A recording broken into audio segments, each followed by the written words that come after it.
ముఖ్యంగా ఫస్ట్ చూసుకుంటే మన సన్ రైజర్స్ హైదరాబాద్ చూసుకుంటే 12 మ్యాచ్లో 7 విన్స్తో 14 పాయింట్లతో ఉంది. నిన్న జీటీ మీద వాళ్ళు చిత్తుగా ఓడిపోవడంతో చాలా నెట్ రన్ రేట్ తగ్గింది. మ్యాచ్ ముందు 0.7 ఉన్న నెట్ రన్ రేటు మ్యాచ్ తర్వాత 0.3కి పడిపోయింది. వాళ్ళ నెక్స్ట్ 2 మ్యాచ్లు సిఎస్కేతో అండ్ ఆర్సీబీతో జరుగుతాయి. CSK and RCB 2 play of రేసులో టాప్లో ఉన్నవి. ఆర్సీబీ అయితే ఆల్రెడీ టాప్ 2లో ఉంది. 2 చాలా క్రూషియల్ మ్యాచ్లు, 2 పక్కా గెలవాలి. 2 గెలిస్తే మాత్రానికి 18 పాయింట్లతో వాళ్ళు టాప్ 2లో ఉంటారు.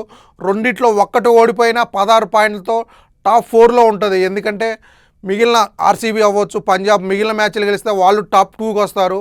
ఎందుకంటే మిగిలిన గుజరాత్ అవ్వచ్చు అండ్ ఆర్సీబీ వాళ్ళు మిగిలిన మ్యాచ్లు అన్నీ గెలిస్తే వాళ్ళు టాప్ 2లో ఉంటారు. ఎస్ఆర్హెచ్ 1 గెలిచి 1 ఓడిపోతే మాత్రానికి టాప్ 4లో ఉంటుంది. 2 మ్యాచ్లు ఓడిపోతే మాత్రానికి చాలా కష్టం ఇప్పుడున్న సిచ్యువేషన్లో. ఎందుకంటే నెట్ రన్ రేట్ కూడా తగ్గింది. దానికి తోడు ఆల్రెడీ ఎస్ఆర్హెచ్ కింద ఉన్న పంజాబ్కి 13 పాయింట్లు ఉన్నాయి అండ్ ఆ తర్వాత సిఎస్కే అండ్ రాజస్థాన్ రాయల్స్ ఇద్దరికి 12 పాయింట్లు ఉన్నాయి.